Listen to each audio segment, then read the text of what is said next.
박수로 맞아주시기 바랍니다.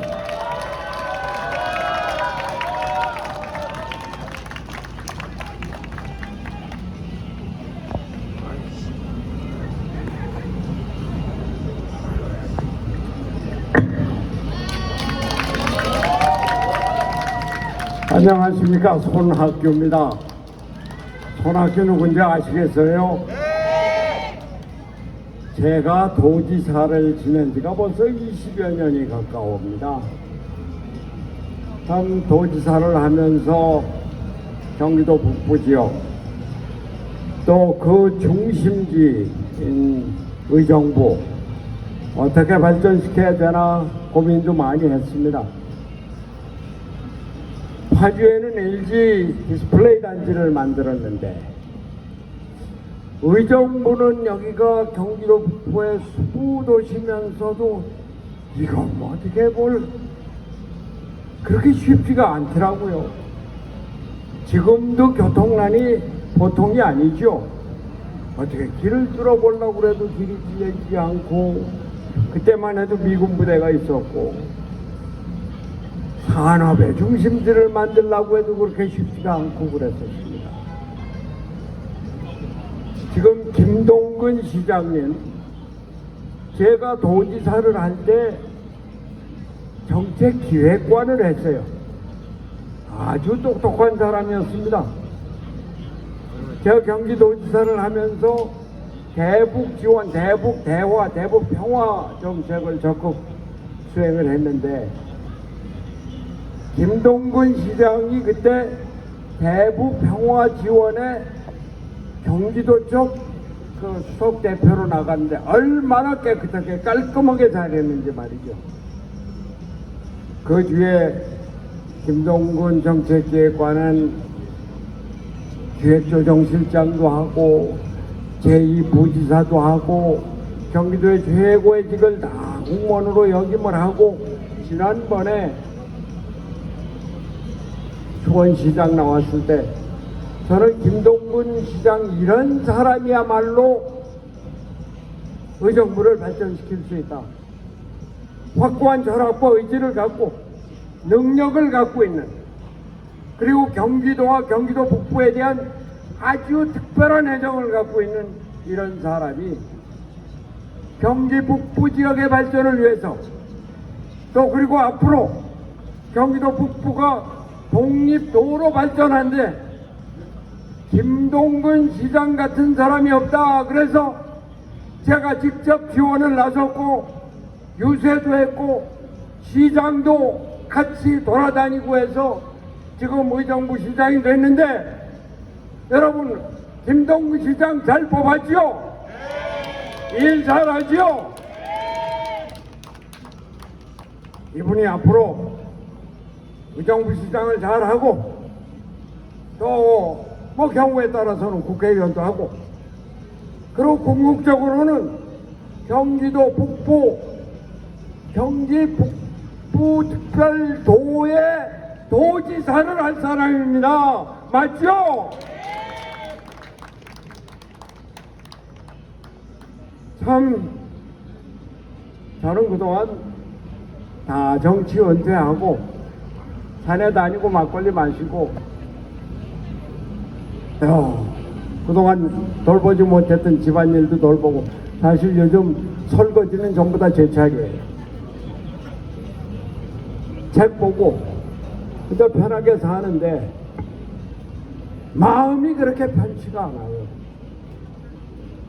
여러분들이 나라가 좀 제대로 되고 있습니까? 살림살이 괜찮으세요? 앞으로 난 우리 잘 살 수 있을 거다 이런 확신이 있으십니까? 경제 무너지고 있죠.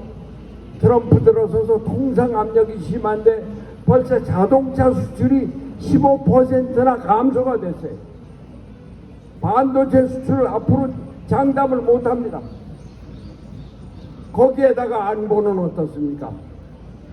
김정은은 핵무기 개발한다, 미사일 뭐 하루가 멀다고 쏴대죠. 잠수함 만든다, 핵잠수함 만든다, 구축함을 만들어서 진수시키다가 무너지고 그랬는데, 거기에다가 트럼프는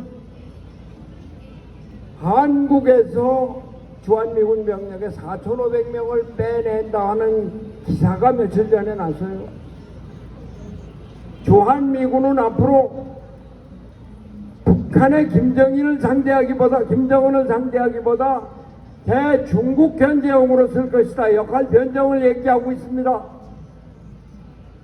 이거 자칫 잘못하다가 우리나라가 머리 위에 북한의 핵을 짊어지고 주변에는 미국의 안보 협력이 없어지고 혼자 덜덜덜덜 떠는 안보 위기가 닥치고 있습니다.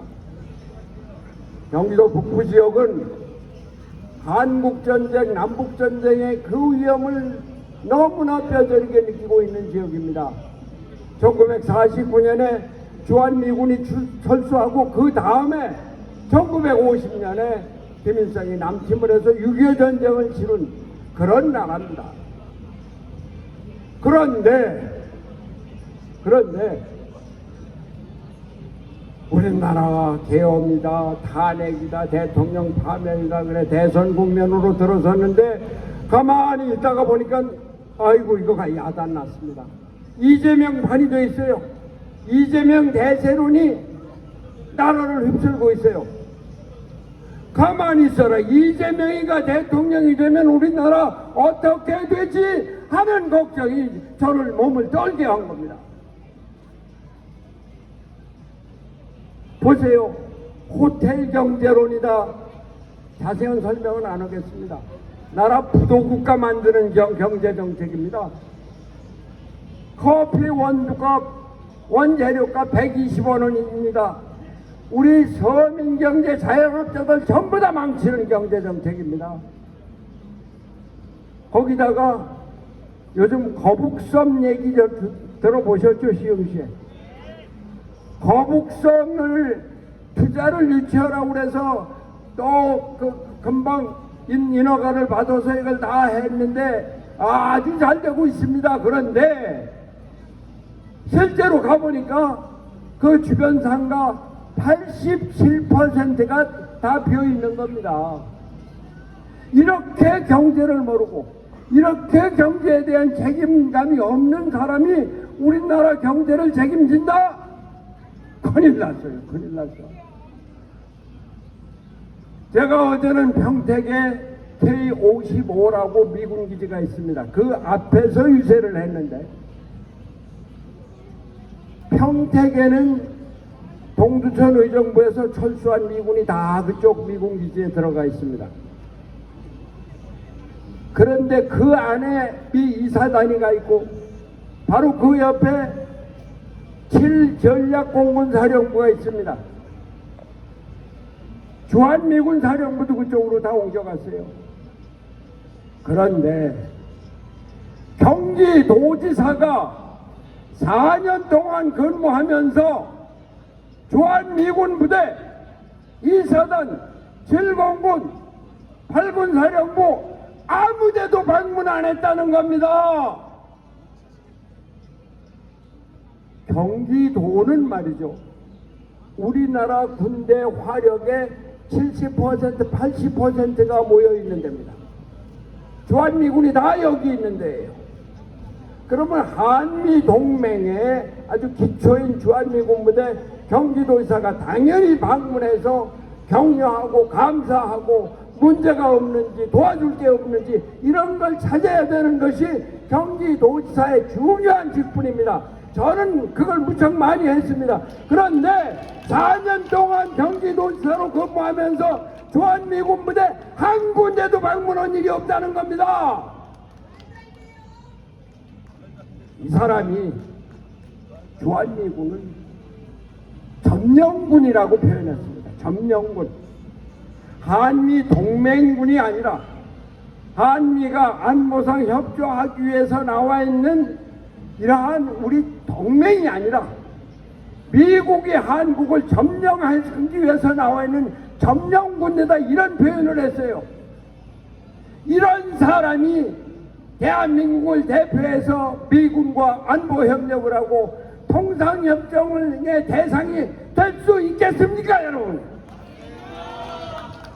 큰일 났습니다. 그래서 야, 이거 안 되겠다. 내가 힘은 없지만, 나는 은퇴한 사람이지만 내 작은 힘이나마 나가서 보태고, 우리 국민들에게, 국민 여러분, 이렇게 해서 나라가 무너져서는 안 됩니다. 우리나라 어떻게 세운 나라입니까? 6.25 후에 세계 가장 가난한 나라에서 세계 10대 경제 강국으로 발전한 나라입니다. 군사 독재를 뚫고 세계에서 가장 높은 수준의 민주주의를 이룩한 나라입니다. 우리가 어렸을 때 쓰레기통에서 어떻게 장미꽃이 피어지나 이런 조롱을 받고 살았는데, 그러한 조롱을 받으면서 우리 대한민국이 세계 문화 강국으로 선전한 나라입니다. 이런 대한민국을 어떻게 그냥 무너뜨릴 수가 있겠습니까, 여러분? 존경하는 의정부 시민 여러분, 정말 우리가 이제 제대로 나라를 세워야 합니다. 지금 이재명을 욕하고만 있을 때가 아닙니다. 민주당의 국회의원들이 국회를 독점을 해서 탄핵을 하고 특검을 하고 청문회를 하고 이런 것을 야단만 칠 것이 아니라 우리 국민 스스로가 반성을 해야 됩니다. 우리 국민 스스로가 이제 이재명 대세론에서 벗어나서 제대로 나라를 건지고 제대로 경제를 일으킨 사람, 제대로 안보를 지키고 제대로 대한민국의 민주주의를 일으킨 사람을 뽑아야 합니다. 김문수입니다, 여러분. 김문수. 여러분, 제가 한 말씀 드릴게요. 이재명이 4년 동안 경기도지사를 하고 나와서 대통령 출마를 처음 한 것이 3년 전입니다. 윤석열과 붙었을 때. 그럼 이번에 대통령 선거 때 집집마다 오는 선거 공보 받으셨죠? 24페이지가 되는 거지. 그 한가운데 보면은 지금은 벌써 3년 전이니까 없어졌을 겁니다. 왼쪽에는 이재명은 했다. 오른쪽에는 이재명은 한다. 이재명은 했다는 실적이고, 난 이런 일을 했습니다. 그러니까 이런 능력이 있습니다. 이걸 보여주는 거. 오른쪽은 실력, 한다. 공약입니다. 이런 걸 하겠다. 하겠다는 건 다 거짓말이고요. 여하튼 했다는 게 자기 실적을 얘기를 하는 건데, 선생님, 혹시 이재명이 3년 전 선거 공보에서 내 했다 첫 번째가 뭔지 아시겠어요? 모르시죠? 가만히 있어. 그 사람이 무슨 산업단지 만들었나? 첨단산업 뭐 했나? 전혀 아닙니다. 첫 번째가 신천지 쳐들어갔다는 얘기입니다. 두 번째 뭔지 아시겠어요? 두 번째는 계곡 정비했다는 거. 세 번째 뭔지 아세요? 공공앱 배달을 실시했다는 겁니다. 배달 앱을 공공 배달 앱을 만들었다. 네 번째는 청년 소득을 만들었다. 이게 경기도의 도지사의 실적으로 내놓을 만한 겁니까? 아니 계곡 정비 같은 거 남양주 시장하고 그나마 공다툼을 하는 거였는데, 그거 죄송합니다. 우리 시의원님들, 도의원님들, 그 군수나 또는 그 밑에 위원장들이 이거 했다고 한 얘기입니다. 경기도가 어떤 경기도예요? 대한민국의 경제를 세계로 이끌어 나가는 경기도입니다. 반도체다, 자동차다, 디스플레이다, 배터리다, 석유화학이다, 이런 세계적인 전략산업, 첨단산업을 갖고 세계에 나가서 우리 대한민국과를 살주십시오. 우리가 이렇게 좋은 걸 만듭니다. 경기도에서 만들었습니다. 제 경기도지사가 여러분들을 투자를 유치하고 우리 기업을 지원해서 이렇게 했습니다. 그런 얘기를, 그런 것을 실적으로 내놔야 되는데 기껏 신천지 쳐들어왔다고요. 계곡 정비했다고요. 이재명이 경기도지사 할 때 한 일도 없었고 또 기껏 해봤자 표를 얻기 위해서 표 맺기 위한 포퓰리스트적인 도지사밖에 안 했다 이 얘기입니다. 이런 사람을 우리나라 대통령으로 만들면은 우리나라 경제 제대로 서겠습니까? 그럼 김문수는 뭐 했길래? 제가 말씀드리겠습니다. 김문수는 제 후임입니다. 경기도지사 할 때 제가 권했습니다. 여러분들 판교 테크노밸리라고 아시죠? 첨단 산업의 메카입니다. 거기에 지금 1년 매출이 200조를 넘어섰습니다. 200조. 200조가 얼마인지 모르시죠? 우리나라 1년 예산이 700조인데 한 3분의 1 정도 되는 그런 정도 크기의 엄청난 경제적인 생산량을 갖고 있는 그런 세계 첨단 기술의 메카입니다. 제가 기획을 하고 기공식까지 마치고 나왔는데 아무리 기공식 마치고 나오면 모릅니다. 이건 필요 없어. 그러고서는 그 다음 도지사가 손 안 대면 그냥 끝이었어요. 근데 김문수 도지사가 이거 훌륭한 거다. 이거 우리가 해야 된다. 그래갖고서는 8년 동안 열심히 개발해서 그때 100조, 지금은 200조의 매출을 올리는 세계적인 첨단 기술 산업의 메카가 되어 있는 겁니다. 이거 김문수가 했습니다. 아까 제가 평택 말씀드렸죠. 평택에 가면은 어제 김문수 도지사가 삼성 반도체를 방문했는데 반도체 공장이 세계에서 가장 큰 게 평택입니다. 이거는 제가 도지사 마치고 그 다음에 김문수가 도지사 시작을 하면서 정식 취임도 하기 전부터 기획을 해갖고 완전히 평택을 세계 반도체 산업의 메카로 만든 것이 평택 반도체 산업으로 거기 120만 평의 대단위의 반도체 공장이 들어섰습니다. 우리나라 먹고 살리는 것이 반도체인데 이것을 김문수가 했습니다, 여러분.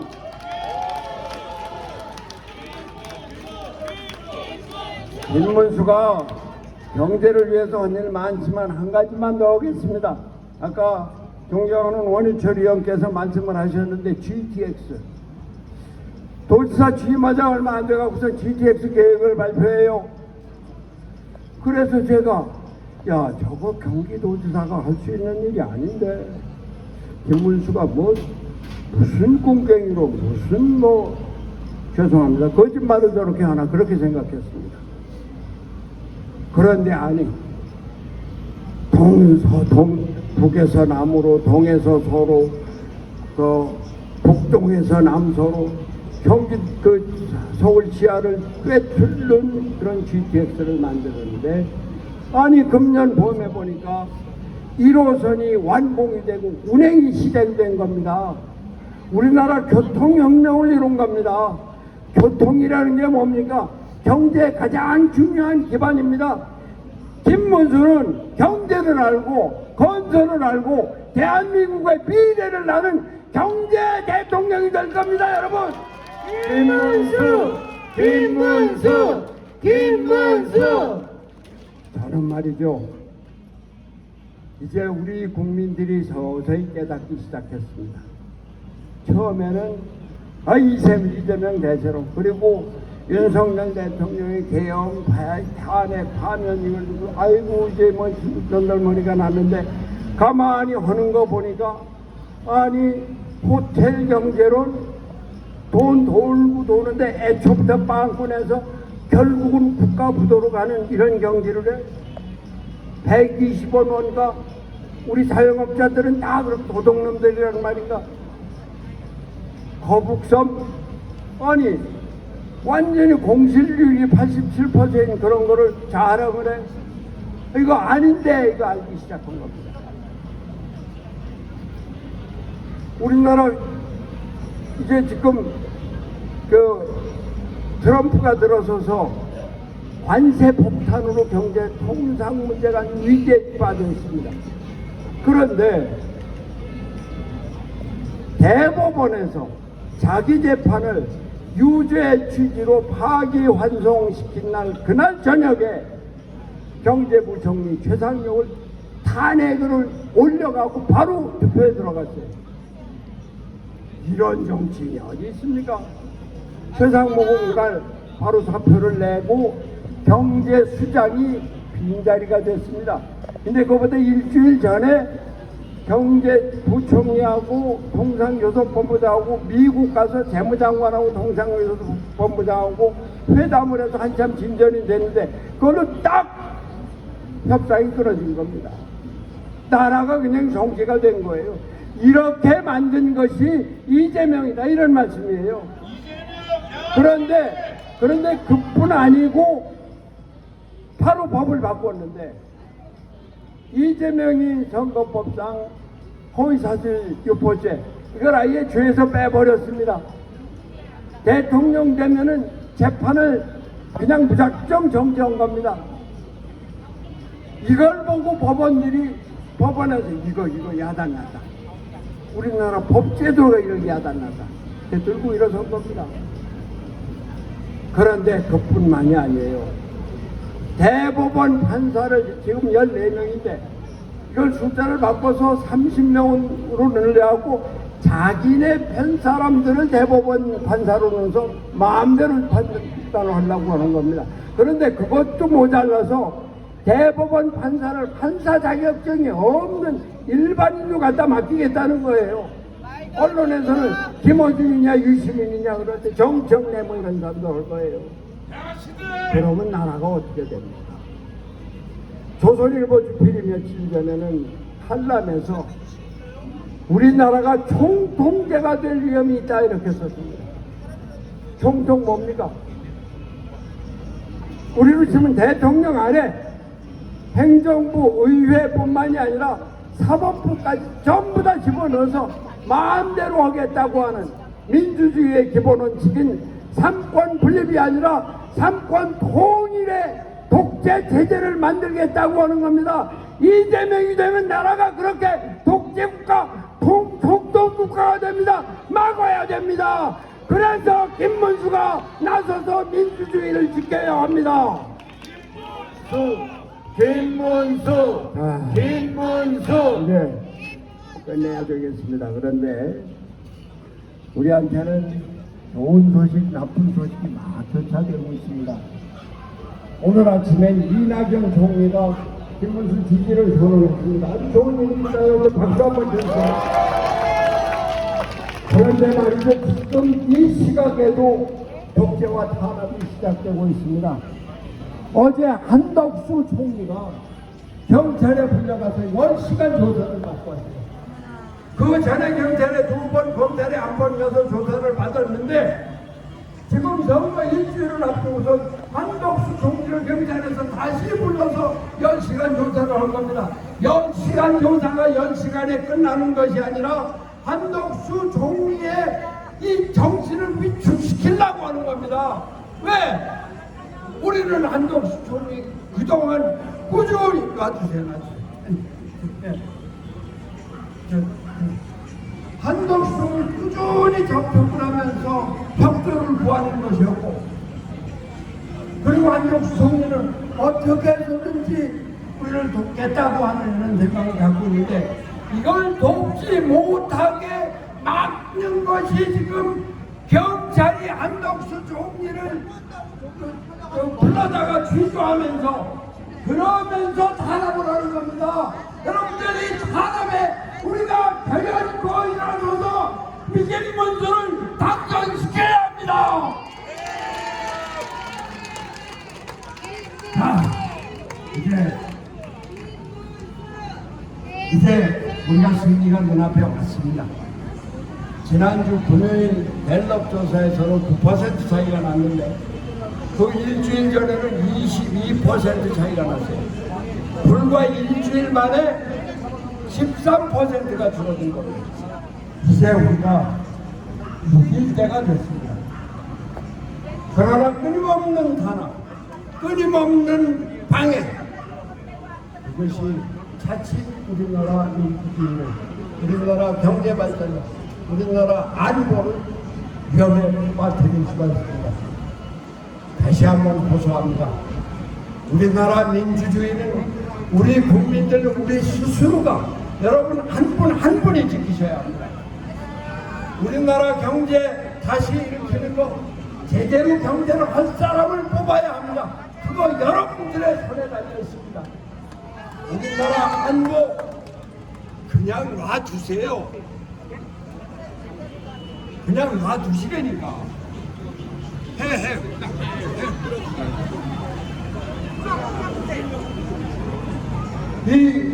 우리 안보를 지켜야 될 것입니다. 여러분들 한 분 한 분의 손에 달려있다는 거, 이거 아주 명심하시고, 제가 김문수를 외칠 테니까 여러분들은 대통령으로 화답해 주시기 바랍니다. 김문수 대통령!